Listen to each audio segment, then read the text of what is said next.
My name is Bridget Cassidy. Delta Nu.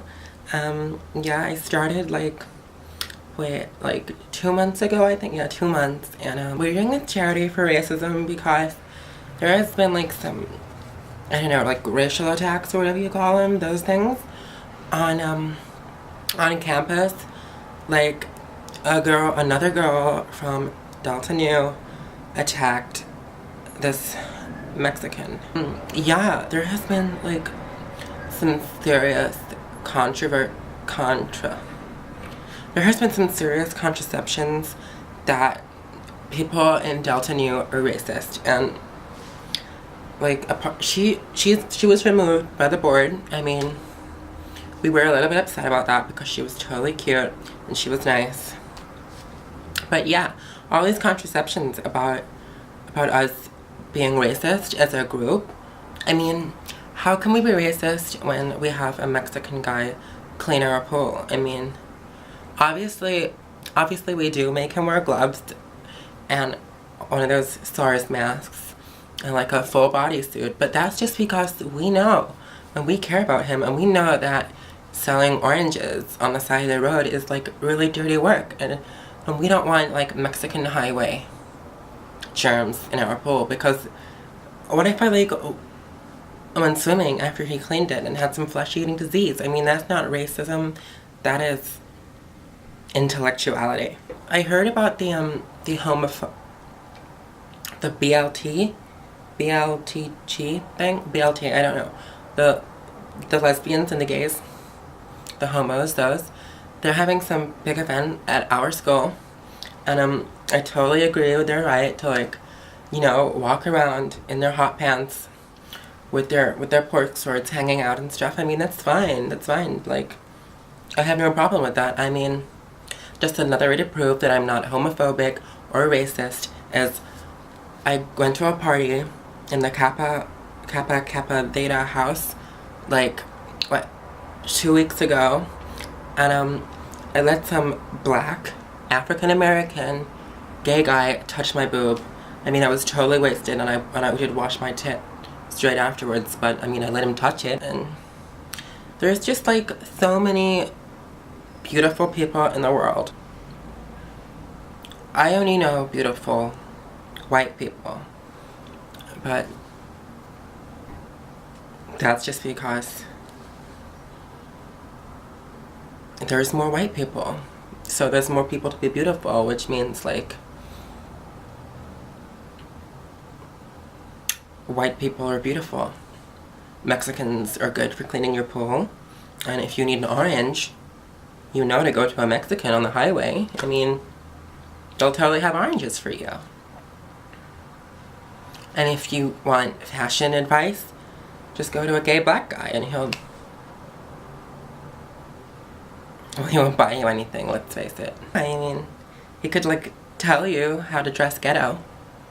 If you want to be ghetto, you could go to speak to a black gay guy. I mean, this year for Halloween, I am going as a prostitute. So Daddy is employing some people to go and speak to some beautiful Latina cholas. Because I mean, who knows better? Who knows how to dress like a prostitute better than a chola? Nobody. So, you know, you should really like respect foreigners, because they're useful at times. I mean, if you need someone to clean your pool, get you an orange, Mexicans. If you need to dress ghetto, go to a gay black guy. If you need to dress like a prostitute, go to a chola. I mean, so cool. I even let an Asian lady do my nails the other day. She smelled like curry. There's just one kind of person that I cannot stand, and that is a poor person. Not because they're poor, well, mainly because they're poor. But I was on East Side the other day. I do not know why. I got confused, and I told my driver to stop because I wanted to get a Starbucks, and believe it or not, they have Starbucks on East Side. I didn't know they could afford coffee. But yeah, I got out. I'm gonna get my Starbucks, and then I got into this argument with this girl, and she was like, "Just because you have money doesn't mean you're successful." I mean, is she stupid? I mean, I think she was just jealous because she was obviously not successful enough to be born into a rich family. I mean, I worked hard to be born into my family. I mean, I was like the quickest sperm. It's hard work to be born rich. I mean, I had to swim into an egg and then just sit there for 9 months. Do you know how boring that was? Do you know how boring that was for me? I was sat there for 9 whole months just waiting to be born, not knowing if I was gonna be rich or poor, and I had swam all that way from my daddy's balls to my mom's frickin' womb, you know? God, I hate her. She was so poor. She smelled like pennies. Like, really. She smelled like, I mean, who smells like pennies? Who even carries around pennies? I mean, how poor was she? Pennies. Ugh. But my friends, like, came up with this really cute nickname for me. We were at a party, and I got a little bit naked, and now they all call me Wizard Slave. I don't really get it, but I mean, it's kind of cute. Like, I think it means like I'm so beautiful it was like magic. Wizard Slave. I mean, it's cute, right? Wizard Slave, I love it. Like, I'll be walking down the street, and there's like groups of guys that I've met like once, that I met at the party just the one time, who now feel so close to me that they'll just shout out Wizard Slave across the road.